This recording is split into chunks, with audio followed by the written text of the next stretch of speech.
prominent part throughout this story. Moreover, sanskaras too come in 7 colors. Why is this? This reappearance of the number 7 in all these different domains is due to the fact that when energy clashed with Akash, it acquired 7 divisions. How did this happen? But first, before explaining this point, let me tell you a secret. अच्छा, Shall thank I you sir. continue? Thank you sir. Okay. Secret को हम थोड़ी देर Yes. Secret रखते हैं. Secret बताने के पहले यहाँ तक देख लेते हैं. अब बाबा कहते हैं, अच्छा पीसी निगम सर है क्या हमारे साथ जुड़े हुए हैं? अच्छा आई थिंक चलो. नहीं, वो नहीं है नहीं. शायद आज. ओके, कोई बात नहीं, ठीक है. तो अब इस सब में क्या मज़ा है? बाबा बोलते हैं देखो ये कितना मज़ा आ रहा है ना, 7 सूरज 7 चंद्रमा 7 7, ये सब 7 क्या है? हम भी बचपन से सुनते आए हैं कि 7 इज़ द गॉड्स फिगर. तो हम चाहते थे कि 7वां ये क्रमांक मिले, हर जगह पे 7 की कोशिश करते थे. बाबा को 7 क्रमांक क्यों पसंद है वो पता तो नहीं था. यहाँ पर बाबा ने समझाया है कि ये 7 संख्या जो है, 7 संख्या, इसका जादू क्या है. जैसा कि हमने पहले देखा, 7 बसे हुए या आबादी वाले जगत है. आकाश 7 स्काइज हम आगे देखने वाले हैं. अभी तक 7 स्काइज को बाबा ने यहाँ तक समझाया नहीं. अब इसके पश्चात 1 या 2 लेक्चर हो जाएंगे, फिर 7 स्काइज का बहुत दिलचस्प चैप्टर शुरू होने वाला है. तो आगे हम 7 आसमान के बारे में देखने वाले हैं. तो आसमान भी 7 है. अब यहाँ पर हमने देखा कि 7 सूरज है, चंद्रमा भी 7 है. वो 7 कैसे है हमने देखा, 1 + 2 + 4. तो ये 7 सूरज है, 7 चंद्रमा है. भूमिका कितना है हम सब जानते हैं कि मनुष्य योनि के पश्चात जो असेंडिंग का प्रोसेस शुरू होता है, चढ़कर आत्मा को वापस स्वस्वरूप को पाने के लिए, ईश्वर साक्षात के लिए जो भूमिकाओं में से गुजरना पड़ता है, वो भी सप्त भूमिका है. कितना महत्वपूर्ण है. 7 भूमिका है. ये जो पायदान है या प्लेन्स है या भूमिका जो है वो 7 भूमिका है ना. 1 से 4 जो है वो सूक्ष्म जगत में है, 5 और 6 मनोजगत में है, और 7वां स्वयं ईश्वर साक्षात्कार का है. यह संख्या 7 इस पूरी कहानी में इतनी प्रमुख भूमिका क्यों निभा रही है? भाई एवरीवेयर 7 सूरज 7 चंद्रमा 7 आसमान 7 भूमिका. बाबा का झंडे का कलर इसीलिए बाबा ने 7 रखा है. तो ये जो है ये 7वां अंक इतनी प्रमुख सॉरी भूमिका इस सब खेल में क्यों निभा रही है? इसके अलावा बाबा कहते हैं संस्कार भी 7 रंगों में आते हैं. बाबा ने एक जगह ये क्लियर भी किया है, और हमने इसको थोड़ा बहुत टिफ़िन लेक्चर में देखा है कि 7 रंग के संस्कार कैसे होते हैं. बाबा ने ये भी बताया है कि जो खराब संस्कार होते हैं, जो वासनाएं वगैरह रहता है, वो सब गड़द रहते हैं, डार्क रहते हैं, वो लाल रंग के रहते हैं. नीला रंग ईश्वर अवस्था से बिल्कुल पास में होता है.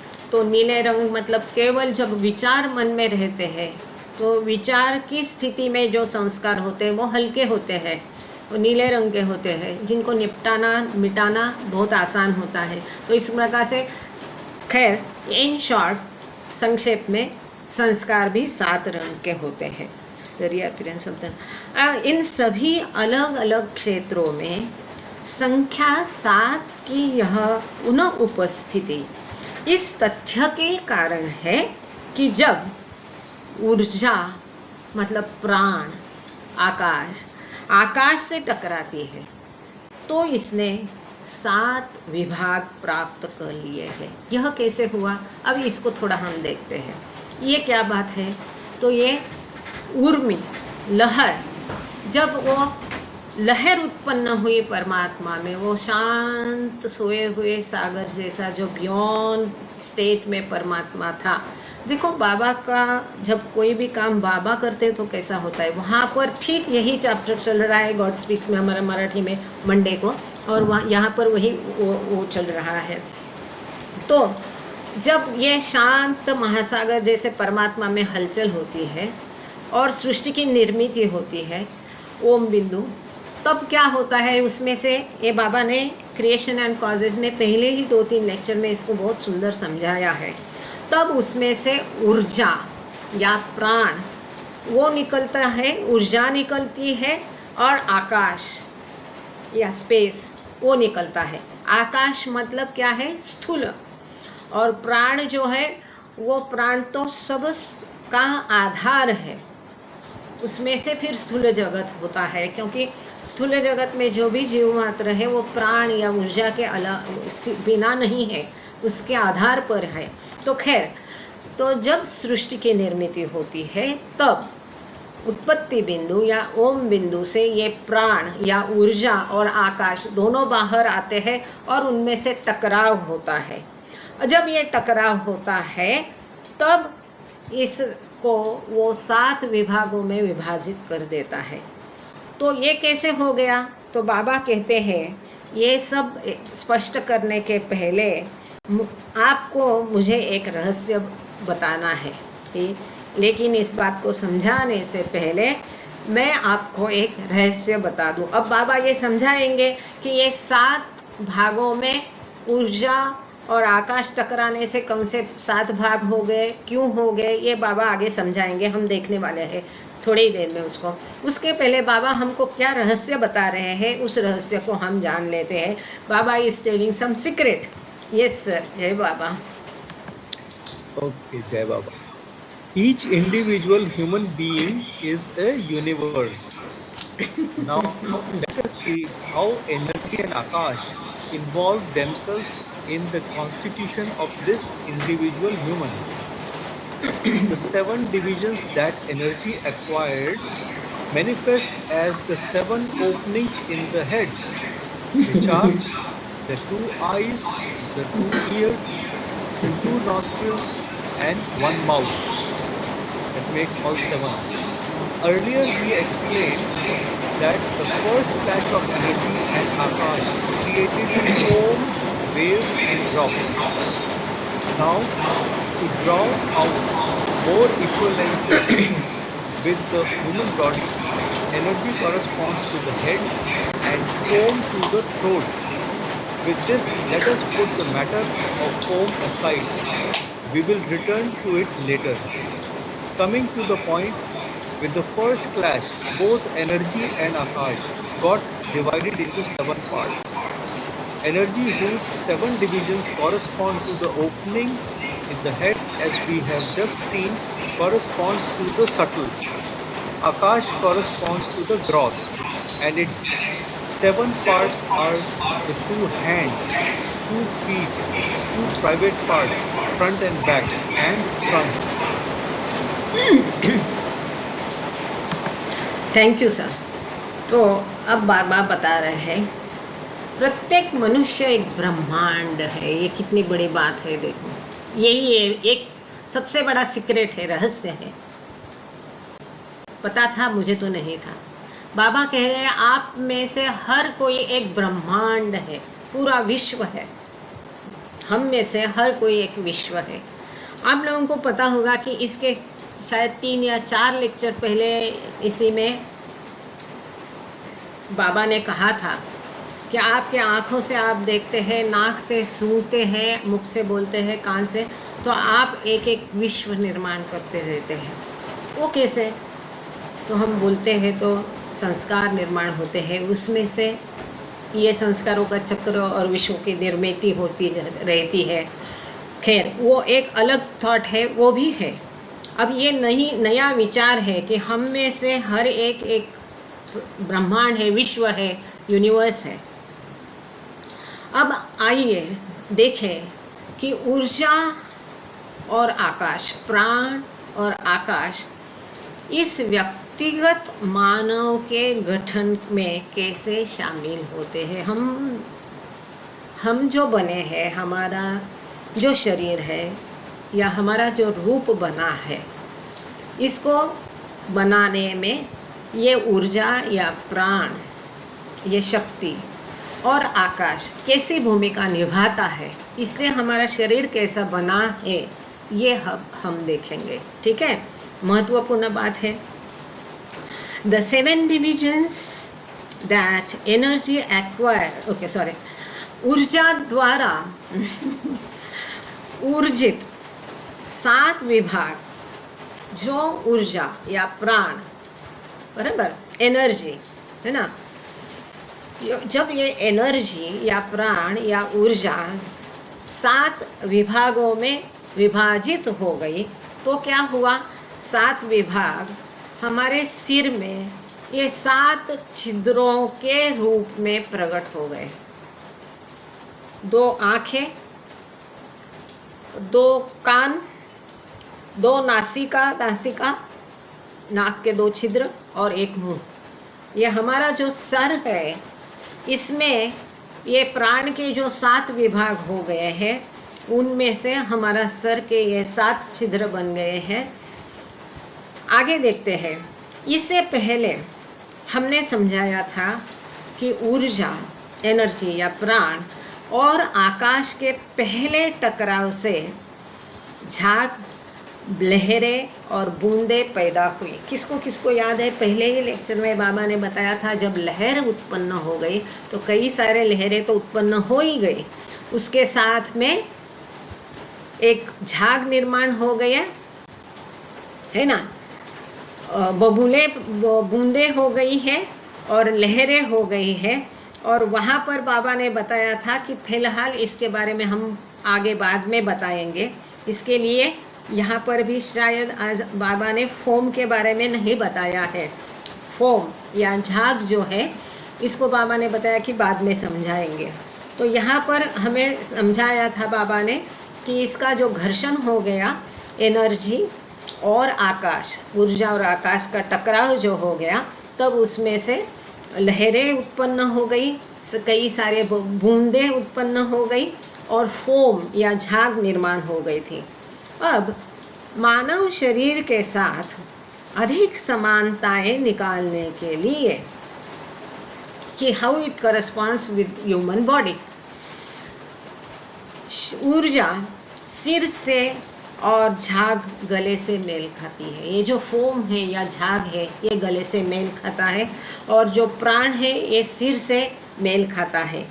इसके साथ ही झाग की बात छोड़ देते हैं, जैसे कि पहले भी बाबा ने कहा कि अभी हम फोम के बारे में नहीं देखेंगे। आज भी बाबा इस लेक्चर में कह रहे कि अभी फोम के बारे में नहीं बताएंगे, झाग के बारे में नहीं, इस पर बाद में लौटेंगे। तो coming back to the point, मुद्दे पर आते हैं। पहली टक्कर के साथ ही ऊर्जा या प्राण और आकाश दोनों 7 भागों में बट गए। जैसे टकराव हो गया, उसमें घर्षण हो गया, उसका विभाजन हो गया, और ये प्राण और आकाश 7 भागों में बट गए। कैसे? ऊर्जा या प्राण या एनर्जी, जिसके 7 विभाग सिर के 7 छिद्रों से मेल खाते हैं। जैसा कि हमने देखा कि 2 आँखें, 2 कान, 2 नासिकाएं और 1 मुंह, मतलब सूक्ष्म से मेल खाती है। ये सूक्ष्म जगत हो गया, सूक्ष्म से। आकाश स्थूल से मेल खाता है, आकाश स्थूल से मेल खाता है, और इसके या उससे स्थूल जगत निर्माण हो गया, यूँ कह सकते हैं। और इसके 7 भाग है, जो आकाश है इसके भी 7 भाग है। वो कैसे? 2 हाथ, 2 पैर, 2 गुप्तांग आगे और पीछे, और धड़। ये जो हमारा शरीर है या धड़ जिसको बोलते हैं, ये 1, 2 हाथ, 2 पैर और 2 गुप्तांग, ये बन के, मतलब गले के नीचे जो भी हमारा शरीर है, ये आकाश का भाग है। ठीक है, गले के नीचे जो हमारा शरीर है, ये आकाश तत्व बोल सकते हैं, स्थूल बोल सकते हैं। ये गला, ये फोम है, झाग है। इसके बारे में बाबा बाद में बताएंगे, क्योंकि ये गहन है। और ये जो सूक्ष्म है या प्राण है, ऊर्जा का है, ये सिर और इसके साथ है। इस तरह से ये बाबा ने 7 नंबर को बताया है। हैंड रेज किसी का नहीं है तो नहीं है तो बता देना, श्वेतांबरी या मेहरा। हाँ, थैंक यू। ऐसा कुछ आप लोगों को यदि समझ में आता है तो ये हमारी प्रार्थना है, हम मतलब सर और मैं, हम सबकी तरफ से, या मेहरा, श्वेतांबरी, केतकी, हम सबकी तरफ से आपको एक रिक्वेस्ट है कि आपको समझ में आता है तो कुछ तो, जैसा अभी ये अंगूठा या थंब अप बोलते हैं वो दिखाओ, चाहे अंगूठा ही भले वो ही दिखाओ तो समझ में आएगा कि समझ में आ रहा है, आप लोग सुन रहे हैं। ठीक है, हैंड रेस नहीं है ना बेटा किसी का? ठीक है, आगे चलते हैं सर। अब और एक महत्वपूर्ण बात बाबा ने यहाँ समझाई, बहुत दिलचस्प है, न्यू पॉइंट है। मूल तत्व जो है 4, thank you thank you thank you, हाँ हाँ, तो जो 4 मूल तत्व और उसके साथ उत्क्रांति का मेहर शर्मा, ओके, और 4 मूल, जी जी, 4 मूल तत्व और उत्क्रांति के साथ उनका कैसा मेल है, इसको एक सुंदर टॉपिक है, इसके ऊपर आगे हम देखेंगे। और इससे भी और एक महत्वपूर्ण मुद्दा आगे सर और बाल के बारे में है। 2 मिनट में हम मेहर शर्मा जी की बात सुनते हैं, उनका क्वेश्चन, और फिर आगे बढ़ते हैं। यस मेहर शर्मा जी, जय बाबा। मेहर कुमार है क्या? मेहर शर्मा जी, आपने हैंड रेस किया है?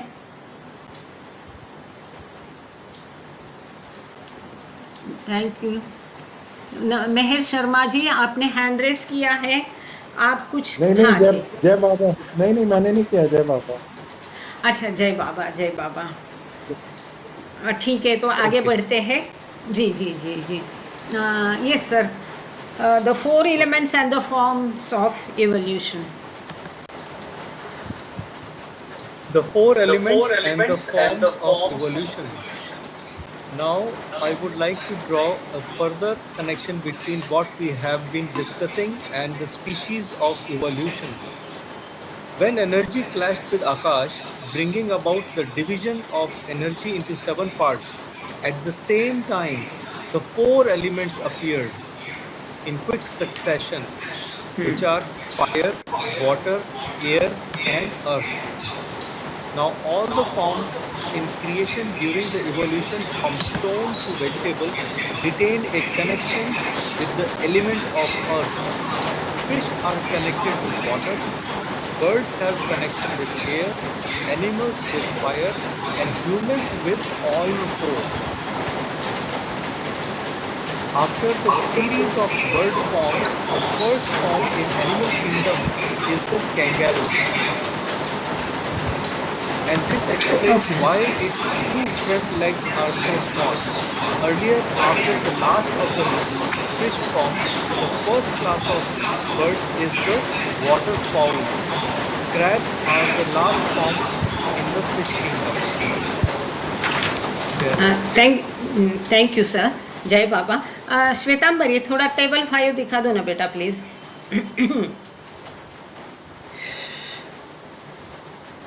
जय बाबा। श्वेतांबरी, टेबल 5 दिखाना, तब तक मैं इसको पढ़ना शुरू कर देती हूँ।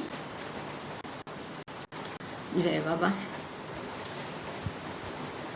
4 तत्व या मूलभूत तत्व और उत्क्रांति के रूप, एक सुंदर चार्ट है यहाँ पर, टेबल 5 दिखाया है बाबा ने, आपको देख के ही समझ में आ जाएगा। और बहुत सुंदर है, इजी है, आसान शब्दों में बाबा ने समझा है। उनके इतने आसान शब्दों में मुझे नहीं लगता कोई समझा सकता है। हम बाबा के शब्द पढ़ते हैं।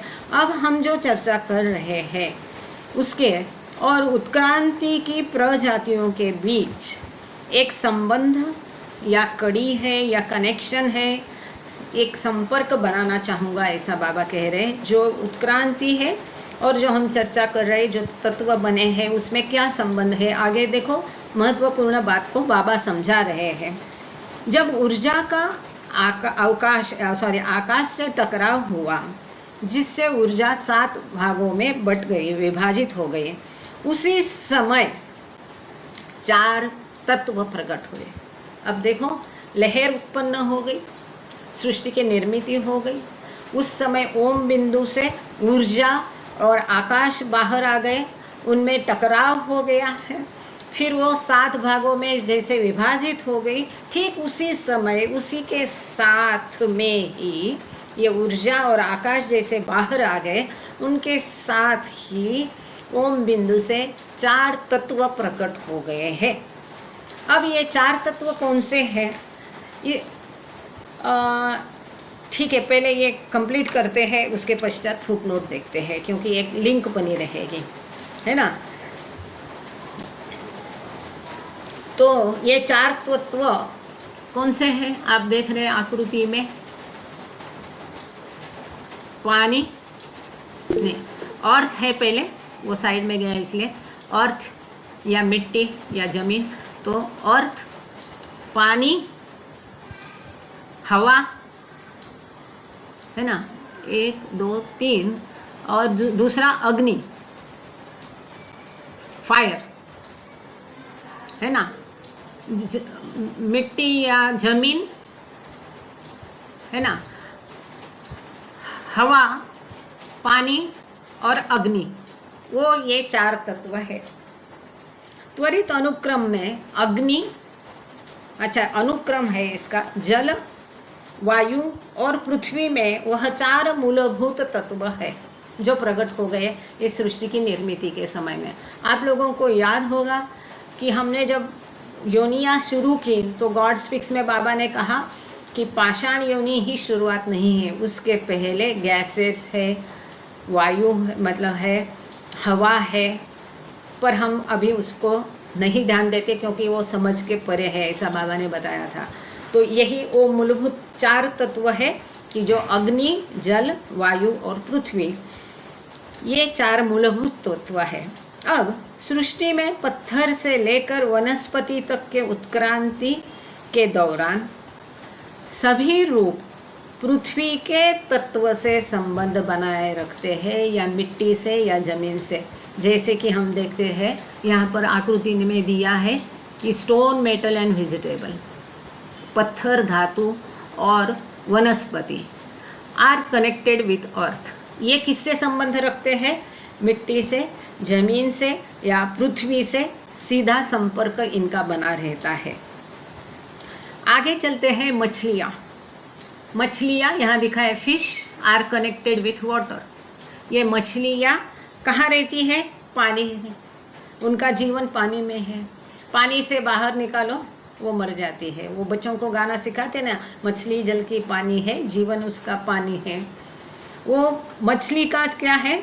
ये मछलियाँ पानी से जुड़ी है। पक्षियों का वायु से, पशुओं का अग्नि से और मनुष्य का इन 4 से संबंध है। जैसे कि टेबल में दिखाया है, आगे फिश के आगे दिया है बर्ड्स, तीसरा खाना आप देख रहे हैं ऊपर से, तीसरा खाना बर्ड्स, श्वेतांबरी दिखा रही है आपको, और उसके आगे दिया है birds are connected with air. तो पंछी हवा से जुड़े हुए हैं, वो हवा में ही लहरते हैं। और उसके बाद चौथा है एनिमल्स, पशु आर कनेक्टेड विथ फायर, अग्नि से है, क्योंकि अग्नि तत्व उनमें प्रबल रहता है, इसीलिए उनका जठराग्नि प्रबल रहता है, उनकी भूख ज़्यादा रहती है और वो खाते ही रहते हैं। आगे है ह्यूमन, मनुष्य, humans are connected with all 4 elements. नीचे आप आकृति देख रहे हैं, मनुष्य दिखाया है और 4 तत्वों के जो रंग उन्होंने दिखाए थे, जैसे कि अर्थ का पीला है, अग्नि का लाल है, पानी का नीला है, और वो वाटर जो हवा है उसका ग्रे कलर है। तो ये मनुष्य जो है ये 4 भी मूलभूत तत्वों से जुड़ा हुआ है, कनेक्टेड है। मैं देख रही कई सारे हैंड रेज है, हम आएंगे उस बिंदु तक, आपका सवाल के लिए आएंगे। पहले इसको ख़त्म कर लेते हैं, एक लिंक जुड़ी रहती है। तो इन सब से कैसा मूलभूत जो योनियाँ है, उत्क्रांति में जो क्रम है वो, और ये 4 मूलभूत तत्वों से वो कैसे जुड़े हुए हैं, ये बाबा ने बताया। पृथ्वी, पानी, हवा और अग्नि, ये 4 तत्वों से भिन्न उत्क्रांति की जो 7 योनियाँ किस प्रकार से जुड़ी है, कनेक्टेड है, संबंध रखती है, ये बाबा ने यहाँ बताया है। अच्छा सर ने पूरा पढ़ लिया ना। पक्षी रूपों, आफ्टर द सीरीज, यस, पक्षी रूपों या पंछियों की जो योनि की श्रृंखला के बाद पशु साम्राज्य में पहला रूप कंगारू है। अब बाबा जो है हर एक स्पेसीज में, हर एक योनि में पहला रूप कौन सा है, आखिरी रूप कौन सा है। पहला रूप उस योनि के पहले रूप से और वो उस मूलभूत तत्व से कैसा कनेक्टेड है, और आखिरी रूप है उस आखिरी योनि की पहली कड़ी से कैसा कनेक्टेड है, जुड़ा हुआ है, और ये चार मूलभूत तत्वों से भी अगले तत्व से कैसा जुड़ा है, इसको बाबा आगे स्पष्ट कर रहे हैं। तो पंछी योनि की श्रृंखला के बाद पशु साम्राज्य में पहला रूप कांगारू है। पशु साम्राज्य जो एनिमल फॉर्म है, इसमें पहला रूप बाबा बोलते हैं कांगारू है, जिसके पीछे के पैर बहुत बड़े होते हैं, आगे के बहुत छोटे होते हैं, क्योंकि वो पंछी से आया है तो इसके छोटे पैर वहाँ ये दिखाते हैं कि वो पंछी साम्राज्य से वहाँ आया है। और यह बताता है कि इसके दो अगले पैर इतने छोटे क्यों हैं, क्योंकि वह अभी तक मूलभूत तत्व हवा से जुड़ा हुआ था। हवा में जो इसकी पहला योनि थी, वो योनि की लास्ट कड़ी जो है, आखिरी कड़ी, वो हवा से रिलेटेड थी, इसके कारण। और जैसे हम देखते हैं कि कंगारू ना ही ठीक चलता है ना ही उड़ता है, बल्कि वो उछलता है ना, जैसा ऐसा जंप कर करके वो चलता है। आपने देखा होगा कंगारू को कि जैसे वो उड़ी लेते लेते वो जंप करते करते उछलते उछलते चलता है। मतलब वो ना ही आकाश में तैरना है ना ही ठीक से चलना है। इससे पहले मछली के अंतिम रूप के बाद पक्षियों का पहला वर्ग है जलमुर्गे। अब जब मछली है, मछली की या जलचर की योनि में मछली के अंतिम रूप के बाद पंछियों का पहला जो बर्ड फॉर्म है या पंछियों की योनि है, तो पंछियों की योनि में पहला वर्ग है जलमुर्गी। अब जलमुर्गी कैसी होती है, आप में से किसी को पता हो तो वो बता दीजिएगा। आगे मछली साम्राज्य में केकड़े अंतिम यहाँ पर है। First class of birds is the, अच्छा वाटरफॉल। अच्छा, इसका चित्र जो है यदि आप देखना चाहो तो इसी बुक में आपको पेज नंबर आप इसमें ग्रुप में देख सकते हैं। वहाँ पर उन्होंने ये जो वाटरफॉल है, तो ये कैसा है कि ना ही पंछी है ना ही जलचर है, इस प्रकार का इसका चित्र देखो। पेज नंबर 200 में ये वाटरफॉल को दिखाया है, जो हमने टर्न्स का चैप्टर पढ़ा था, मोड्स, 4 मोड़ों के माध्यम से कैसा मनुष्य रूप आने तक विकास होता है, रूपों का विकास देखा था। चेतना या सोल के संबंध में नहीं था कि रूपों का विकास होता है, आत्मा वही रहता है, चेतना विकसित हो जाती है। तो रूपों के विकास में कैसे मोड़ बदलते हैं, और एक ह्यूमन बॉडी ही, मनुष्य का रूप ही कैसा सब में सुप्त में है, और जब तक मनुष्य का रूप पूरा निखरते नहीं आता है 4 मोड़ों के माध्यम से वो कैसा। तो ये जो आकृति 25 है उसमें ये वाटरफॉल और क्रैब दिखाया है। मैं श्वेतांबरी से रिक्वेस्ट करूंगी कि वो थोड़ा सा अपना बैक रिकॉर्ड देख के अगर आकृति फिगर 25 दिखा सकती है तो तब तक मैं आगे चलती हूँ। तो मछली साम्राज्य में crabs are the last form in fish kingdom. जो केकड़ा है, केकड़ा बोलते हैं, तो जलचर में वो आखिरी है। जैसे हम जलचर में देखते हैं तो पोस्चर में उसका जो शरीर का ये है, वो पोस्चर में मछली का मुंह ऊपर की तरफ रहता है। अब जानवर में वो नीचे की तरफ ऐसा रहता है। तो मछली के बाद उसको जानवर में जाने के लिए वो केकड़ा बताया है, और केकड़ा में वो बिल्कुल नीचे की तरफ उसका मुंह होता है। तो बाबा कहते हैं crabs are the last form in the fish kingdom. Actually fish के बाद बर्ड्स आते हैं, पर यहाँ बाबा ने केकड़ा जो है, हम इतना ही ध्यान रखेंगे फ़िलहाल कि जलचर के इसमें बाबा ने कई जगह दिया है कि केकड़ा अंतिम है, जहाँ पर वापस उसका मुंह नीचे की तरफ होता है, उसका रूप का जो पोस्चर है वो बदल जाता है, वो नीचे की तरफ में हो जाता है। आगे और एक और दिलचस्प टॉपिक है हेयर एंड द हेड, कि ये सारे बाल मतलब एक विश्व देखिए, थैंक यू डियर श्वेतांबरी आगे आपको प्रेजेंट करके बता रही है। यहाँ क्रैब भी दिखाया, वाटरफॉल भी दिखाया, टर्की भी दिखाया, कंगारू भी दिखाया। ये सब जो अंदर के ये स्क्वायर में दिखाया है, और ये कैसे रूप बदलते हैं, रूपों का विकास होता है, तब टर्न कैसे, मोड कैसे बदल जाते हैं, पोस्टर्स कैसे बदलते हैं, और किस स्पेसिस में कौन सा पहला और कौन सा अंतिम है, कि जैसे मंकी के बाद ह्यूमन है, कैसे कैसी वो आकृति निखर कर आती है, वो यहाँ पर दिखाया है। नेचुरली ये आकृति एडिटर्स ने की है। अब हम सवाल लेते हैं। पहले हाथ सुरेश खुजे जी का था। जय बाबा सुरेश खुजे। छोटा सा एक्सप्लेनेशन मैं देना चाह रहा हूँ। Yes sir, please sir. बस ये जो वाटरफॉल के बारे में है, तो मैंने इसको ढूंढा। Waterfowls are birds that are strong swimmers with waterproof feathers and webbed feet.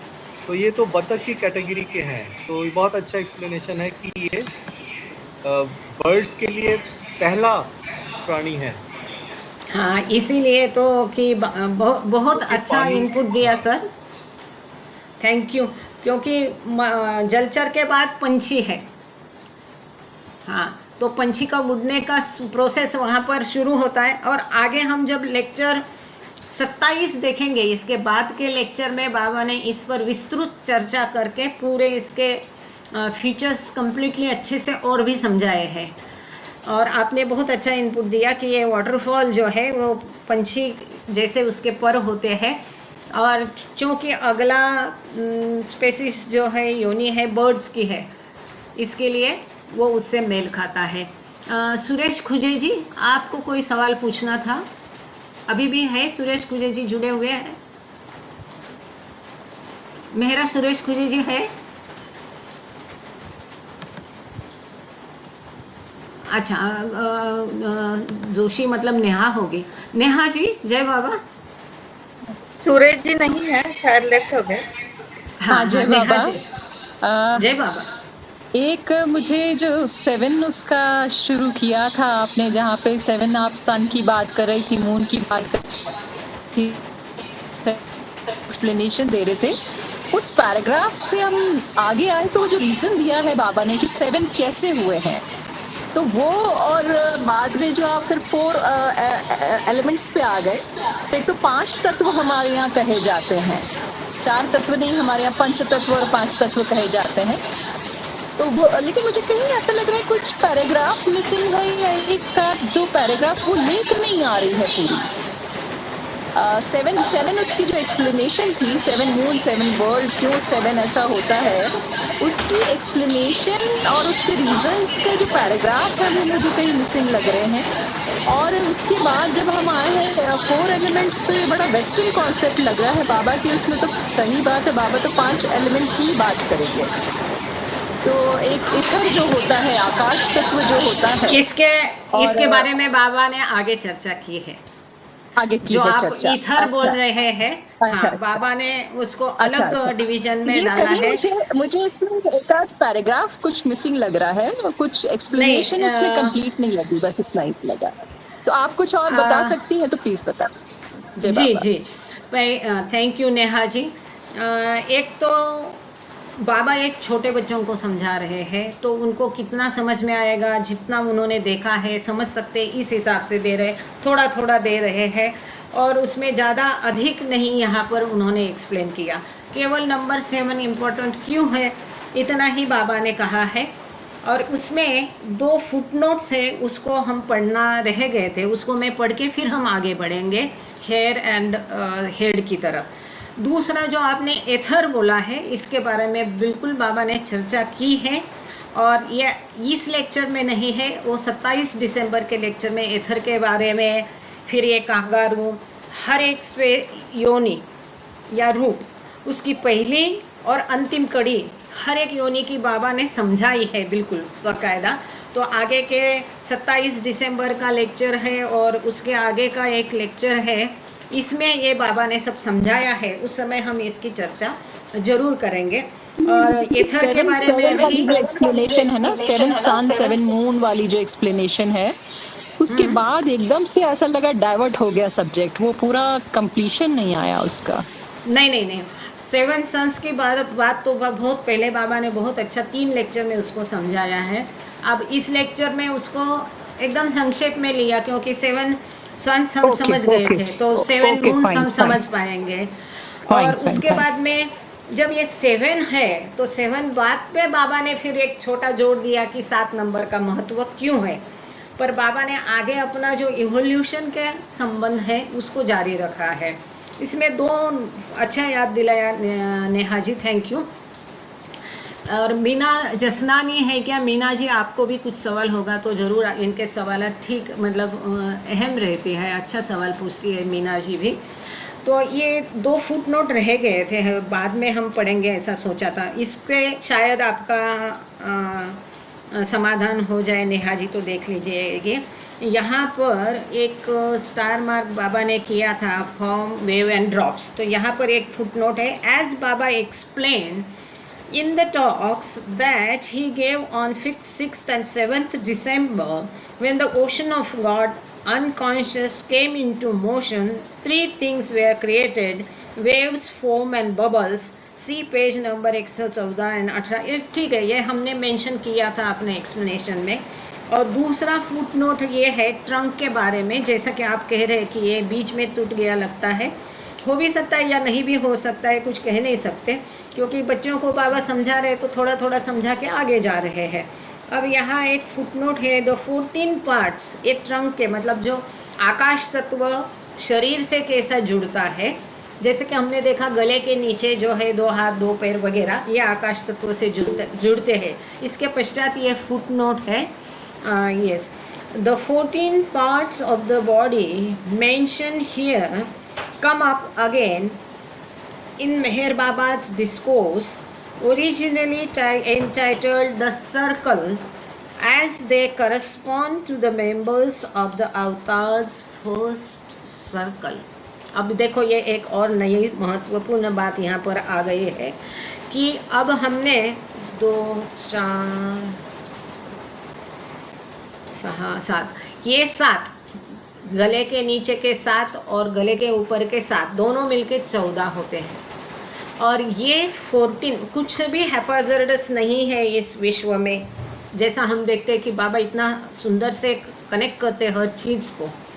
तो ये 14 जो है ये कनेक्ट किया है बाबा ने एक लेक्चर में, 10 डिस्कोर्स में, बाबा के किसी डिस्कोर्स में इसका उल्लेख है। द सर्कल हम पढ़ लिए हैं, डिस्कोर्सेस में भी पढ़ लिए हैं, और टिफ़िन लेक्चर में भी हमने गहन उसका पूरा देख लिया था, एक आकृति बना के कि 14 का सर्कल होता है, एक हेड होता है, एक चला जाता है तो 12 रह जाते हैं, फिर 12 का एक मुखिया होता है। ये सब हम देखे थे। अब वो मराठी लेक्चर में देखे थे कि इसमें वो तो मुझे याद नहीं, पर ये हमने डीपली इसको स्टडी किया था सर्कल का। और हर एक सर्कल का जो हर एक सदस्य है, उस हर सदस्य का फिर वापस अपना एक सर्कल होता है।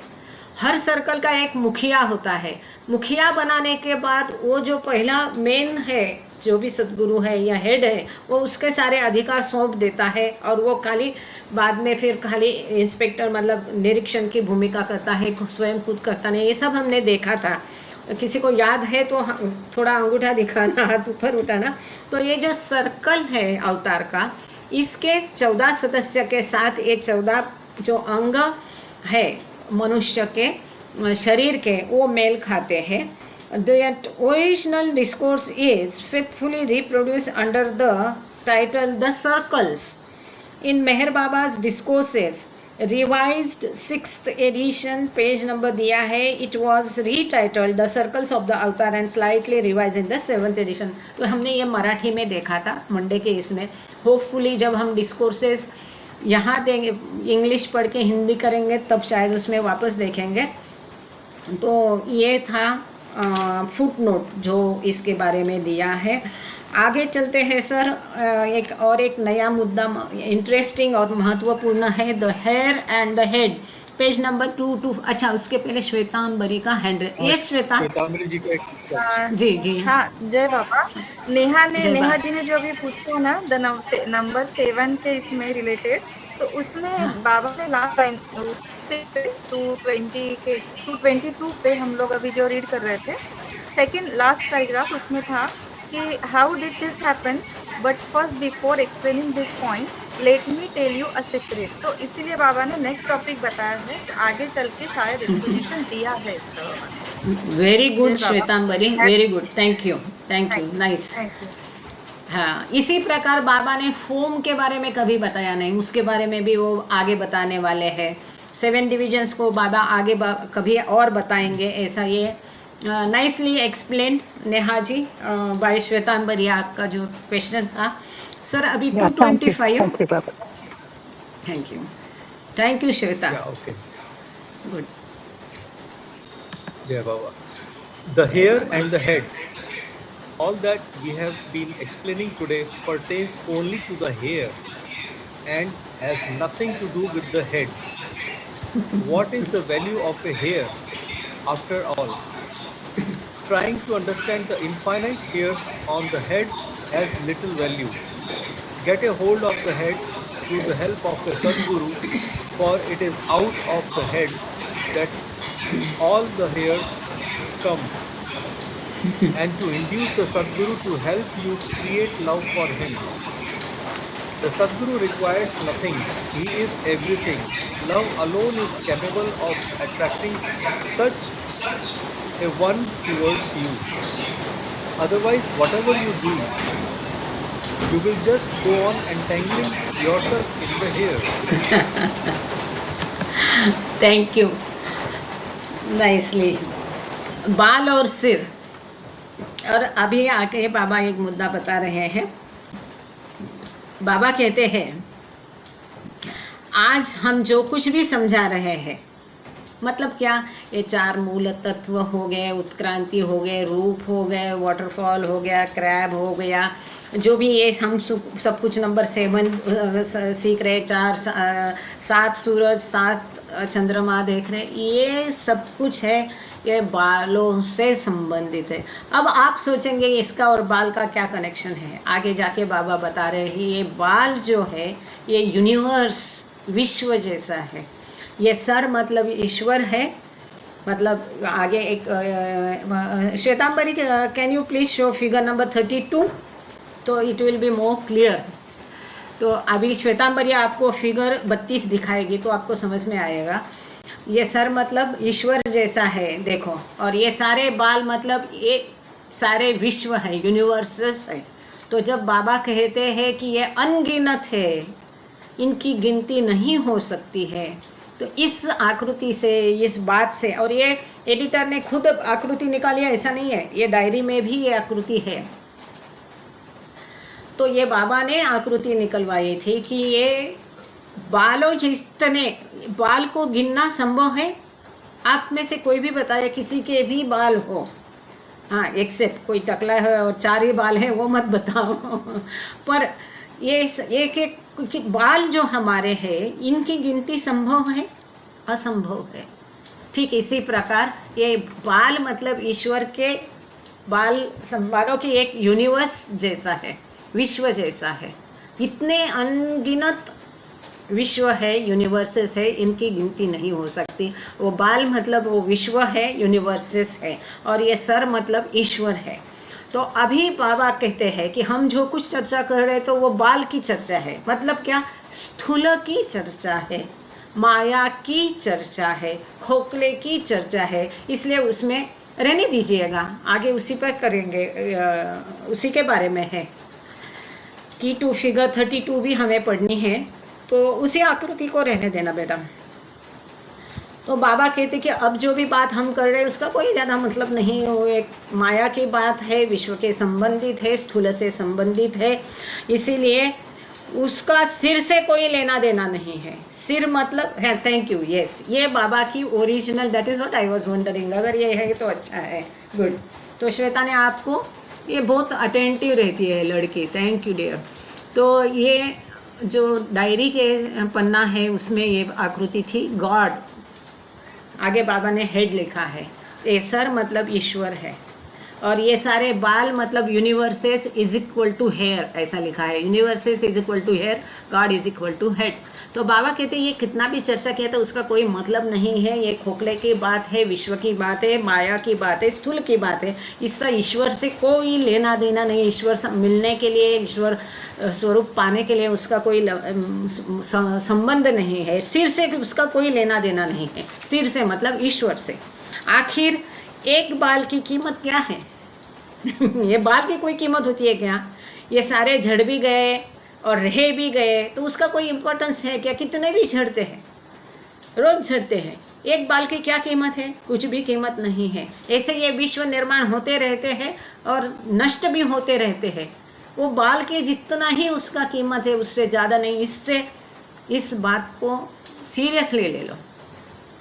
एक बाल जैसे एक विश्व की कीमत है। यदि विश्व की कीमत एक बाल जैसे नगण्य है तो हम किस चीज़ के लिए जीवन में रोते रहते हैं? किस लिए हम इस जो नगण्य है, जीरो है, असली नहीं है, उसका कोई मायना नहीं है, खोखला है, ये ऐसे ये विश्व को और ये विश्व की मायावी बातों को हम क्यों इतना महत्व देते हैं? उसका कोई दम ही नहीं है। ये समझने की बात है इसमें से। Thank you. कि इसकी कोई अहमियत नहीं है। जब एक विश्व की कीमत कुछ नहीं, एक बाल जितनी है, तो हम जो ये विश्व की कई सारी चीज़ों को छोटी बड़ी महत्व देते हैं, इसकी कोई ज़रूरत नहीं। इससे ईश्वर का कोई लेना देना नहीं। हमारा ध्यान केवल सर की ओर मतलब ईश्वर की तरफ होना है। सिर पर अनंत बालों को समझने की कोशिश का कोई महत्व नहीं है। बाबा कहते हैं कि ये सर पर जो कई सारे बाल है मतलब विश्व है, इनको समझने का कोई महत्व नहीं है, अहमियत नहीं है। सद्गुरु की सहायता से सिर पर नियंत्रण प्राप्त करें, क्योंकि सभी बाल सिर से ही बाहर आते हैं। महत्व बाल का नहीं है, सिर का है। और उस सिर को प्राप्त करने के लिए, उस पर नियंत्रण पाने के लिए या उसे प्राप्त करने के लिए सद्गुरु की मदद लीजिए। जो हमेशा बाबा का लेक्चर कोई भी हो, बाबा इसी बात पर आते हैं। हर लेक्चर में बाबा ने सद्गुरु का महत्व समझाया है, प्रेम का महत्व समझाया है। यही बात पर बाबा अभी आ रहे हैं। बच्चों को देखो, ये छोटे बच्चे थे और बाबा ने, हमने जैसे देखा, स्कूल स्थापन ही इसलिए किया था कि उनको आध्यात्मिकता सिखाने के लिए। जबकि बाबा भौतिक विषय भी सिखाते थे, उसमें भी वो माहिर हो गए थे बच्चे। बाहर की 8वीं स्टैंडर्ड का बच्चा और बाबा की स्कूल का 4थी स्टैंडर्ड का बच्चा बराबर होता था। इतना हाई स्टैंडर्ड था, उनको सर्टिफिकेशन मिला था गवर्नमेंट से। लेकिन फिर भी उनका महत्व क्या था, असली इम्पोर्टेंस किसके लिए था? आध्यात्मिकता लिए। तो बाबा उनको समझा रहे हैं कि सद्गुरु का महत्व, उसके आज्ञा पालन, उससे प्रेम निर्माण करना, ये महत्वपूर्ण है, ना ही कि ये बाकी संसारिक चीज़ें। तो इसलिए बाबा कहते हैं कि सर को, बाल को जाने दो, बाल का कोई महत्व नहीं है, सर महत्वपूर्ण है, क्योंकि मतलब सर मतलब ईश्वर। और उसको पाने के लिए सद्गुरु की सहायता लीजिए। सद्गुरु की सहायता से ही वो ईश्वर प्राप्त होगा। आखिर ईश्वर से ही मतलब सर प्राप्त किया तो सर से ही सारे बाल निकलते आए, बाहर आते हैं। सर से ही सारे सभी बाल जो है सिर से ही बाहर आते हैं। ईश्वर ही विश्व को निर्माण करता है। तो जो निर्माण करने वाला ईश्वर है उसको प्राप्त कर लीजिए ना। जो विश्व खोखला है, उसका कोई अहमियत नहीं, उसके कोई महत्व नहीं है, वो नष्ट भी हो जाता है, उसको क्या महत्व देना है? जो नश्वर है, जो शाश्वत है, ऐसे ईश्वर जो इस विश्व को निर्माण करता है, उसको महत्व दीजिए। और उसके लिए आपको सद्गुरु की मदद लेनी है। और सद्गुरु को अपनी सहायता के लिए प्रेरित करने के लिए उनके प्रति प्रेम पैदा करो। तो वो सद्गुरु हमारी मदद करने के लिए हम उसकी मदद के लायक हमें अपने आप को बनाना है। हम सद्गुरु से प्रेम करना है, हमें अपने आप को ऐसा बनाना है ताकि वो हमारी मदद करे। और मैं वापस बताती हूँ कि हमारे लिए मेहर बाबा ही सद्गुरु है, वो ऊंचे से ऊंचा है। यहाँ पर बच्चों के लिए भी बाबा ही है, बाबा के लिए ही बाबा ये सब बोल रहे हैं, हमारे लिए भी बाबा ही है, बाबा के लिए ही बाबा हमको ये समझा रहे हैं। इसके ऊपर पिछले बार हमने एक अच्छा लेक्चर भी पढ़ा था शायद आदि जी का, और कुछ बाकी है। बहुत बड़ा विषय है और बहुत सीधा भी है समझने के लिए कि हमारे लिए मेहर बाबा ही सब कुछ है, ऊंचे से ऊंचा है। तो और सद्गुरु को अपनी सहायता के लिए प्रेरित करने के लिए उनके प्रति प्रेम पैदा करें। सद्गुरु को किसी चीज़ की आवश्यकता नहीं होती है। तुम्हारा ही तुम्ही को लौटाना, काहे बढ़ाई करो, है ना, हमारी आरती है ना दिव्य सनातन, उसी का है, उसी को क्या देना है, तो उसको हम हमारा भाव दे दे, हमारा प्रेम दे दे, उसको और किसी चीज़ की ज़रूरत नहीं है। ऐसे वह सब कुछ है, वो सब कुछ है ना, वो जब एक विश्व को निर्माण कर सकता है तो बाकी चीज़ों की क्या अहमियत है।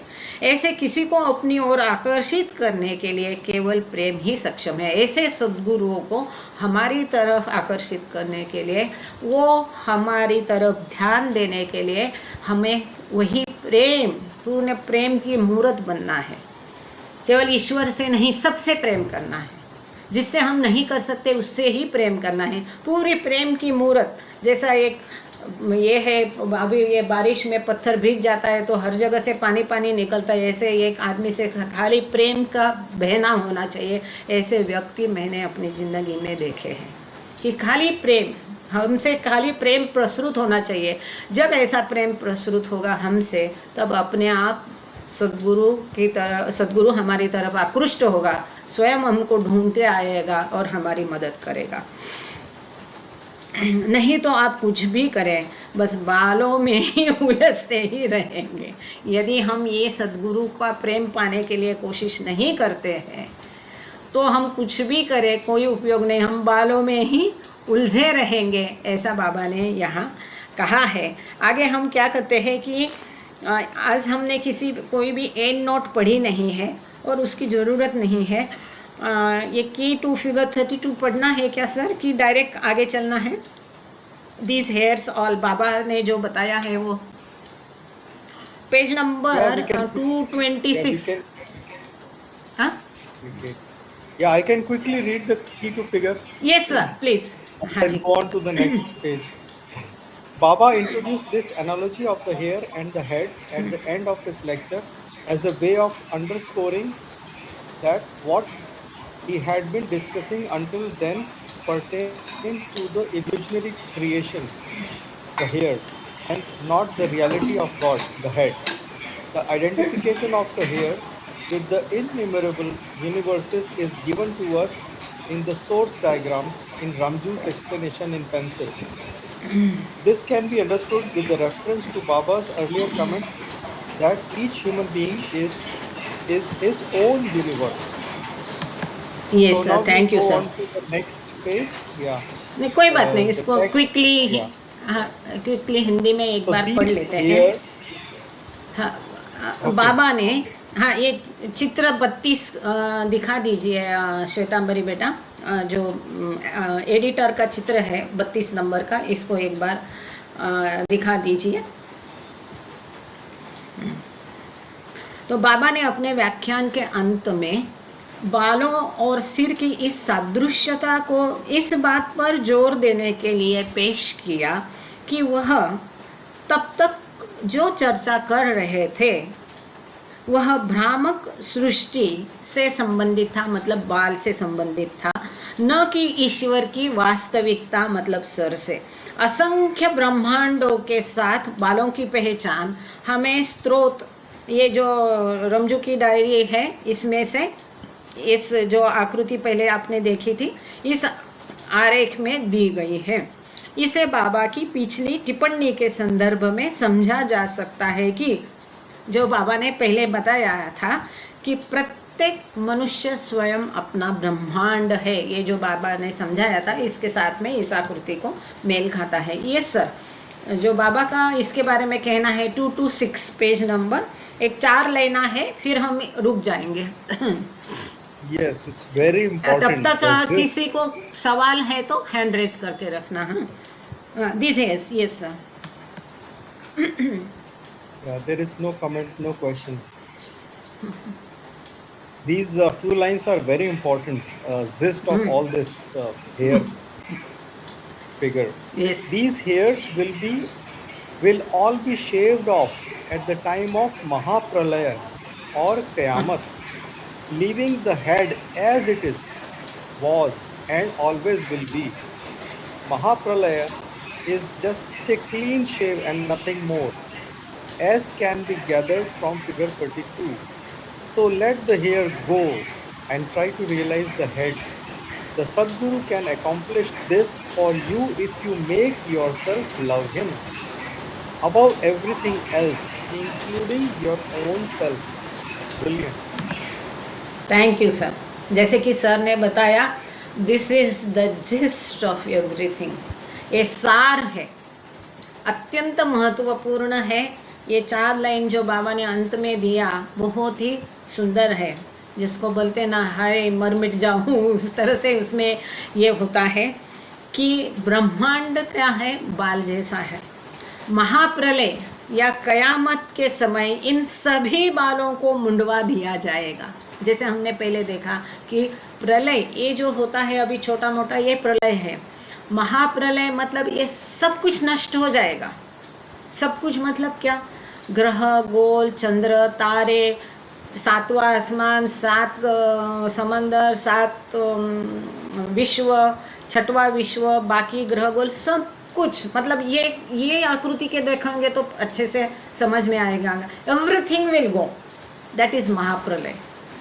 अब ये महाप्रलय के पश्चात वापस सृष्टि की निर्मिति होगी कि नहीं होगी, भी नहीं भी, उसकी लहर के ऊपर डिपेंड है ना, वो उसकी लहर के ऊपर निर्भर है। आखिर वो लहर है, उसका कोई कार्य कारण भाव नहीं, कब आएगी, कहाँ से आएगी, कैसे आएगी, कोई उसकी संभावना नहीं है। उसकी लहर आएगी तब सृष्टि होगी। वो लहर कब आएगी, कितने संवत्सर बाद आएगी, कितने कलयुग कालचक्र के बाद आएगी, उसका कोई गिनती नहीं है। जब आएगी तब सृष्टि निर्माण होगी तो होगी। पर जब महाप्रलय आएगा तो ये सारे बाल मुंडवाने जैसा है, सारे सब कुछ चला जाएगा। Everything will go, nothing will be remain. सिर को वैसे ही छोड़ दिया जाएगा जैसे वह है। सर मुंडवा दिया तो भी सर वैसा ही रहता है, बाल चले जाते हैं और हमेशा रहेगा। महाप्रलय सिर्फ एक क्लीन शेव है और कुछ भी नहीं। समझने की बात है, रोना दुख करना कोई ज़रूरत ही नहीं। यह महाप्रलय एक इतना सुंदर सेंटेंस है। यह महाप्रलय एक केवल और केवल एक क्लीन शेव है, इससे अधिक कुछ भी नहीं है, जैसा कि चित्र 32 में दर्शाया गया है। इसलिए बालों को जाने दो और सिर को समझने का प्रयास करो। सद्गुरु मतलब ये विश्व के झमेले में पड़ो ही मत, जैसा हो ईश्वर को पकड़ के उसके साथ हमेशा उसके ख्याल में रहने की कोशिश करो। सद्गुरु आपके लिए है, यह कार्य पूरा कर सकते हैं। ये आपको इस कार्य में सद्गुरु मदद करेंगे। कब करेंगे? यदि आप बाकी सभी चीज़ों से ऊपर, अबव ऑल, अबव एवरीथिंग, यदि इफ़ यू लव हिम, सभी चीज़ों के से ऊपर सबसे अधिक, अपने खुद से, अपने आप से भी अधिक प्रेम यदि आप सद्गुरु से करें तो आपकी मदद सद्गुरु करेगा। और ऐसा करने के लिए स्वयं को प्रेरित करें। ऐसा करने के लिए स्वयं को प्रेरित करें, अपने आप को प्रेरणा दे दो कि ये सब बाल है, ये झमेले में हमको पड़ना नहीं, ये बालों में उलझना ही नहीं है। तो हमें सर से लेना देना है, ईश्वर से लेना देना है। तो हमें उसके लिए सद्गुरु की मदद चाहिए। फिर सद्गुरु की मदद के लिए मुझे प्रेम पैदा करना है और इसके लिए अपने आप को प्रेरणा देते रहिए कि मैं सदा ईश्वर के ध्यान में, मनन में, प्रेम में, याद में कैसे रहूं, उसके बताए रास्ते पर कैसे चलूं, उससे प्रेम अधिकाधिक करके वो कैसे बढ़ाऊं, इस चीज़ के लिए स्वयं को प्रेरित करते रहे। प्रेम निर्माण करो और बढ़ाओ और बढ़ाओ। और यहाँ पर ये चैप्टर 26 दिसंबर का संपन्न हो गया। Thank you Baba, thank you Goyal sir, Shwetambari, Mehra, Ketaki और आप सभी का बहुत बहुत आभार। अभी प्रार्थना आज कौन करेगा, आरती कौन करेगा? जय बाबा। आगे का जो लेक्चर है बहुत सुंदर, इससे भी और सुंदर है। उसमें 4 मूल तत्व भी हैं जो जिसका जिक्र जो नेहा जी कर रहे थे, वो एथर का भी है। हर एक मेहर शर्मा जी, हाँ आप प्रेयर करेंगे? वेरी जय गुड। बाबा। हाँ, अगर मौका मिल जाए तो। अरे बिल्कुल बिल्कुल, मोस्ट वेलकम। आप प्रेयर करिए। Thank you. हाँ, और आरती कौन? आज हम मेहर मेहर माफी माफी में में है। वेरी वेरी जी, गुड, वेरी गुड। बाबा ने फिर हमको- हम बाबा को अच्छा, पूरा सुरेश बुलाया। खुजे भाऊ आए हैं और रेखा दीदी को आज आरती करने का मौका देते। रेखा दीदी है। सुरेश खुजे भाऊ, आपका सवाल था, आपको पूछना है। हमने आपको बुलाया था, शायद आप ट्रैवल में रहते, मैं जानती हूँ, ऑफिस से लौटते में आप देखते हैं। वो सवाल क्या था? नहीं, कुछ सवाल नहीं था, मैं वो गलती से रेज हो गया था। मैं अभी फिर से प्लांट में आ रहा था, ये जा रहा था मैं यहाँ से कंपनी से। ओके फिर ओके से ओके, गुड। हाँ, फिर से कॉल आने के ठीक। बाद फिर से वापस आया हूँ, तो ओके। बीच में मैं डिसकंटिन्यू हुआ था। हाँ, तो वो आप शायद रिकॉर्डिंग से देख सकते हैं। ठीक है, ठीक है। प्रार्थना की जय तरफ चले। बाबा, जय बाबा, जय जय बाबा। बाबा। अब सब लोग जितने जुड़े रहे ना प्रेयर, क्योंकि ये मेहर माफी में है, मांझरी माफी में है आप कि हाँ जी, हाँ जी। मांझरी माफी में है, मेहर माफी में। जी, हाँ, तो बहुत बहुत आभार मेहर कुमार शर्मा जी आपका। आप सब लोगों को बैठे जगह मेहर माफ़ी, मांझरी माफ़ी, जहाँ बाबा रुके थे, बाबा ने स्वयं 28,000 रुपया देके वो ज़मीन खरीद ली थी। और न्यू लाइफ में कुमार, जो शत्रुघ्न कुमार जी को ये काम सौंपा था, वहाँ पर कुटिया बनवाना, ये सब करवाना, तब तक महंत के डेरा में बाबा रुके थे। ये सारी देहरादून की हकीकत आपको पता होगी। बहुत सुंदर जगह है, वहाँ आप जाओगे और बाबा मिलेंगे नहीं ऐसा होगा नहीं। वो अपने आहोश में, अपने प्रेम में आपको ले लेती है। तो मेहर कुमार शर्मा जी वहाँ से प्रेयर कर रहे हैं मांझरी माफ़ी से। बहुत बहुत आभार मेहर कुमार जी आपका। और प्रेयर के लिए, आरती के लिए आपके साथ में कोई है? रेखा जी वहाँ पर है? नहीं, आपकी वाइफ है आपके साथ में? हम और मेहरबान है, छोटा बच्चा। अच्छा अच्छा, ठीक है, मैं आप और प्रेयर कर मेहरबान। लीजिए। जी जी जी, आप सब मेहरबान से लोगों को। करवा लीजिए। हाँ, ठीक है, मेहरबान से करवाइए। अच्छा, रेखा दीदी स्वयं ही बोल रही कि मेहरबान से आरती कर लीजिए, आप प्रेयर कर लीजिए और सब लोगों को मांझरी माफ़ी का बाकी भी दिखा देना जैसे संभव हो। ठीक है, अब अच्छा। आरती की तरफ चलते हैं। आप लोगों को मांझरी माफ़ी, मेहर माफ़ी का दर्शन भी हो जाएगा मेहर कुमार की बदौलत। Thank you. अवतार Thank- मेहर बाबा की जय। जय बाबा। अवतार मेहर बाबा की जय। हे परवरदिगार, सबके रास्ते और सबके और न तुम्हारा अंत है। तुम अद्वैत हो, तुम तुलना से परे हो और तुम्हारा पार कोई नहीं पा सकता है। तुम्हारा कोई रंग और रूप नहीं है, तुम आविर्भाव से रहित हो और तुम गुणातीत हो। तुम आधार को और आधार कल्पना और धारणा से परे, शाश्वत और अनश्वर। तुम अखंड हो और जगतों के सिवाय और किसी की सहारा कोई नहीं देख सकता है। तुम बनाते हो सदैव हो, तुम सदैव रखे हो और तुम सदैव हो।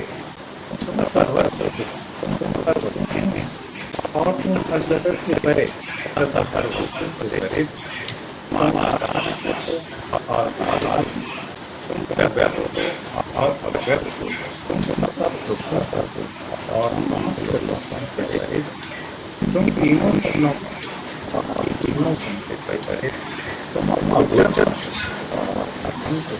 तुम सृष्टि के रचने वाले, गाँव में हो समस्त मनो और चेतन सर्वशक्तिमान से और अनंत ज्ञान अनंत शक्ति को और अनंत इन ज्ञान के महासागर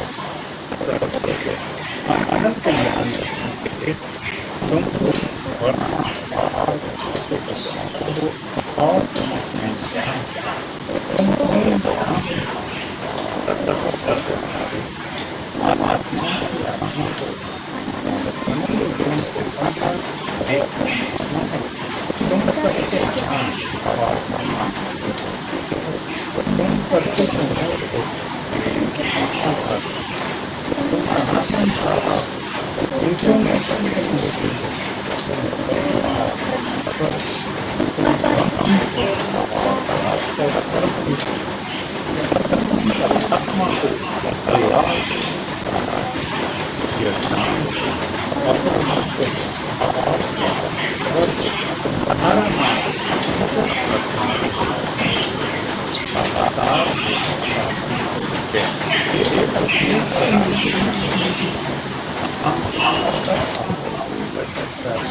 और अधिक और फिर भी इससे अधिक जब तक हम कृष्ण इसका एक करने की आशा करेंगे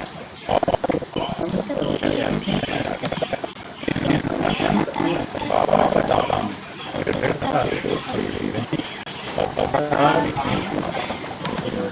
जय। थैंक यू मेहर कुमार, बहुत बढ़िया। क्या थोड़ा दिखा सकते हैं अगल बगल में आप? हाँ जी, हाँ जी, ओके, ठीक है, थैंक यू। जय बाबा।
रे पतनो होई तूफान हमारे रंग सानी बखश्चे ज्ञानई जगम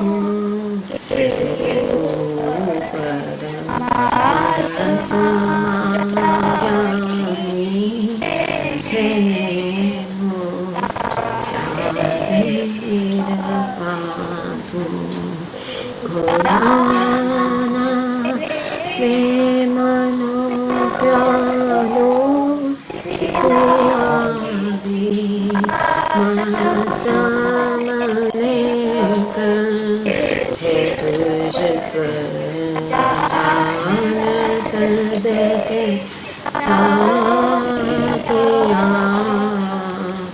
पीते प्रेमा तू हमारी नावरदरिये करावे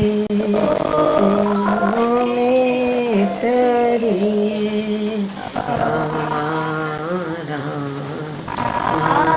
खुदा है मेरे बाबा तेरे तू हमारा खुदा है मेरे बाबा तेरे तू आवे लतनी कर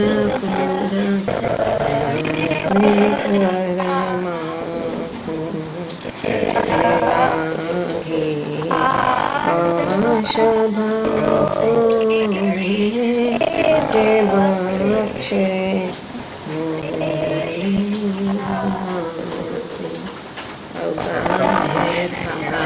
बाबा की जय मेहर बाबा की जय अवतार मेहर बाबा की जय बाबा जय बाबा। अभी मेहर कुमार जी वहाँ से दिखाएंगे, थोड़ा मांझरी माफी मेहर माफी का दर्शन कराएंगे, आप लोग देख लीजिएगा।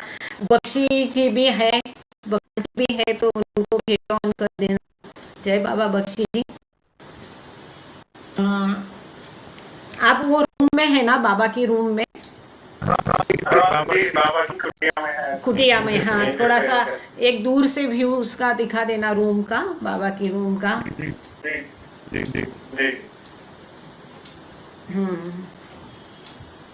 और ये बाबा यहाँ रहते थे?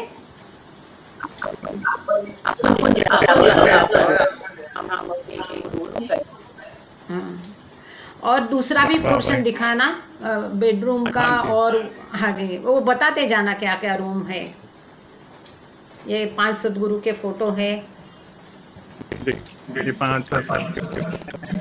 हाँ जी हाँ, रूम दिखाई देगा, ऐसा करना। फोटो तो लोग फिर भी देखें। हाँ जी, वो जो बाबा जो बिस्तर पे सोए थे, वो देसाई की के घर से लाया हुआ। ये हॉल वाला है ना, बैठक वाला है ये वाला हॉल है। यहाँ पे पापा अपनी मीटिंग करते थे, यहाँ पे तो पापा और मंडली करने तक बैठते थे। यहाँ पर बाबा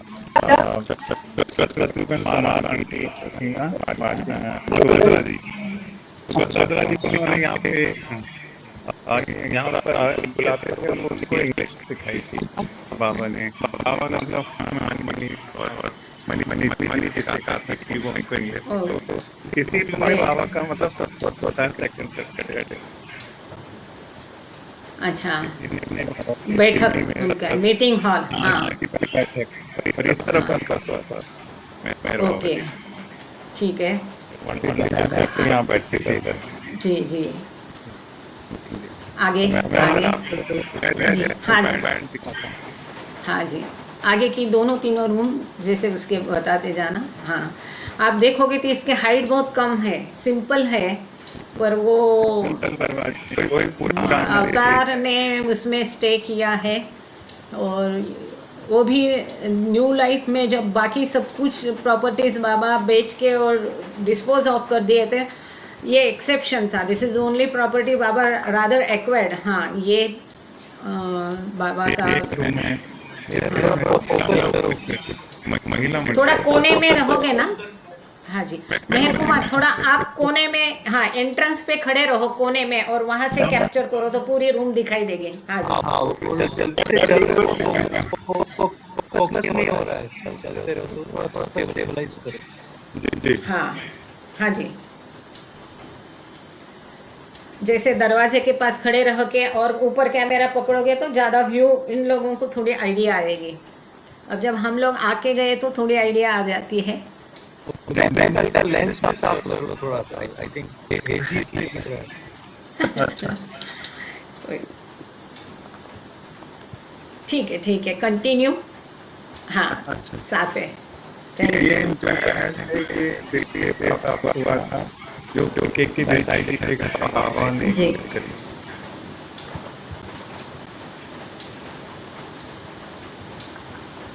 हाँ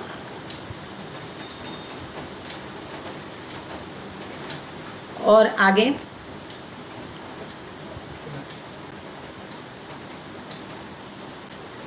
आगे की। वहीं से प्राप्त हुआ था ड्रेसिंग। हाँ जी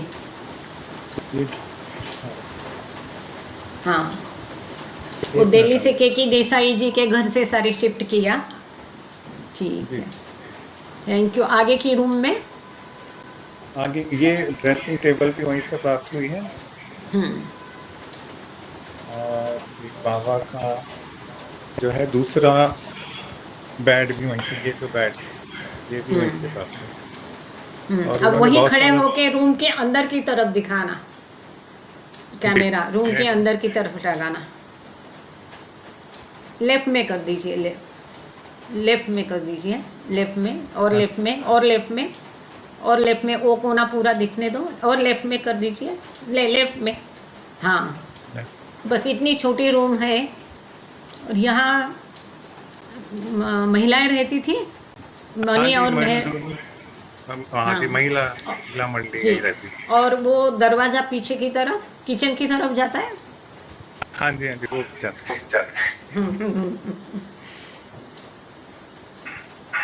ये दरवाजा है। हाँ हाँ जी,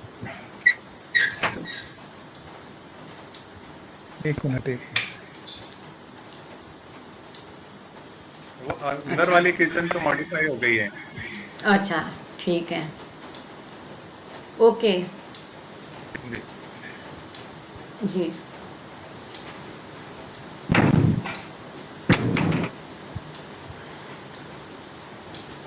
हाँ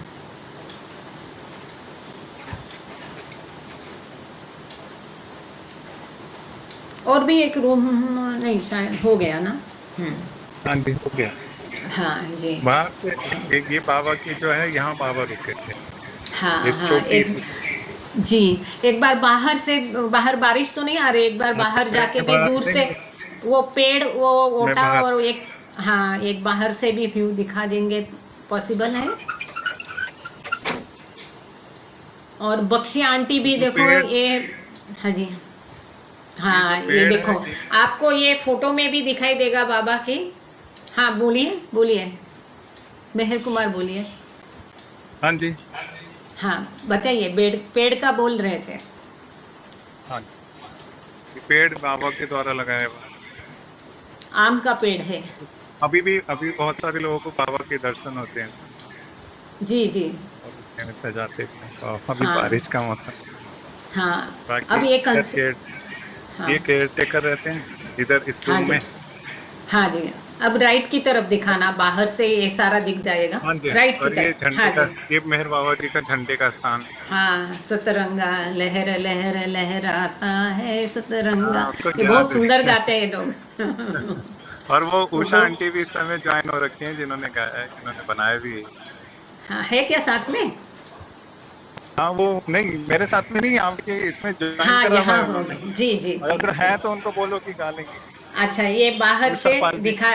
जी जी, ये बाहर से एक बार व्यू देख लीजिए मेहर माफी का, माजरी माफी का, इस तरह से है। और इसके लेफ्ट में पीछे जहाँ वो पेड़ दिखाया था उसके और पीछे जाएंगे तो हॉल है, और उसके बगल में अमृत और दाराजी का मकान है। अभी उन्होंने सेल कर दिया है वो। ये इज दैट सो? अच्छा, okay. Thank you so much Meher Kumar ji. Bakshi aunty भी है हमारे साथ जुड़ी हुई। जय बाबा। ओके, जय इंदू बाबा, जय बाबा। आप भी माइक खोल के सबको जय बाबा बोल दीजिए। ये बहुत पुराने बाबा प्रेमी है। इनके घर में जो बख्शी आंटी है हमारे साथ जुड़ी है, इनके घर में बाबा रुके थे। जय बाबा। जय बाबा। हाँ, ये सब परिसर वो दिखा रहे हैं, देखो मांजरी माफी का आपको।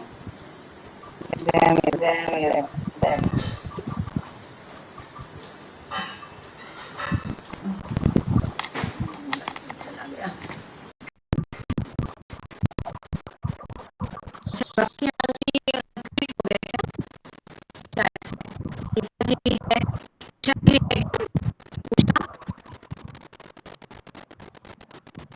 उषा डोगरा जी है। जय बाबा। मैडम चाय। शायद भी हो गया।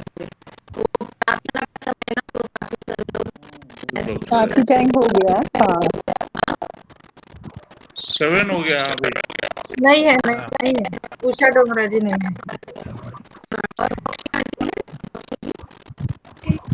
जय बाबा, जय बाबा. धन्यवाद भाई, छान झालं वाचन. हाँ है, महत्वाचं. बख्शी आंटी है अभी, इंदू बख्शी ज्वाइन किया अभी। हाँ,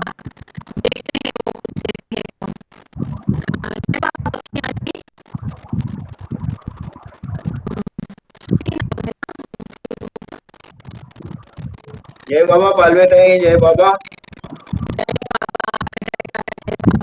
जय बाबा, जय.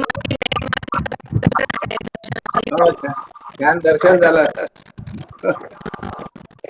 जय बाबा, थैंक यू आंटी, आपने मौका दिया। थैंक यू बाबा। जय बाबा की। सबको जय बाबा, सबको जय बाबा। जय बाबा, जय बाबा, जय बाबा, जय बाबा, जय बाबा, जय बाबा, जय बाबा, जय बाबा, जय बाबा, जय बाबा। जय अवतार बाबा, मेहर बाबा। जय बाबा, जय बाबा, जय बाबा. जय बाबा, ये मेहरबानी।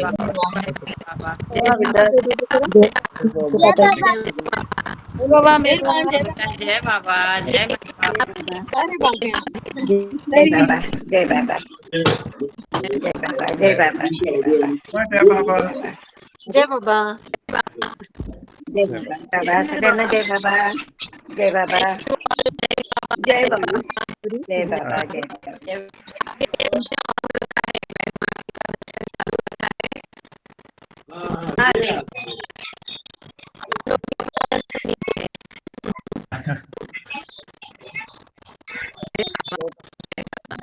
अवतार मेहर बाबा की जय। अवतार बाबा की जय। अवतार मेहर बाबा की जय। अवतार मेहर बाबा की जय बाबा की अवतार जय। मेहर बाबा की जय। हाँ राइट। जय बाबा। जय बाबा, आंटी है बाबा की जय, जय अवतार मेहर बाबा की जय, मेहर बाबा, मेहर बाबा, बाबा जय, जय, जय, जय बाबा, जय बाबा, जय मेहर बाबा, जय मेहर.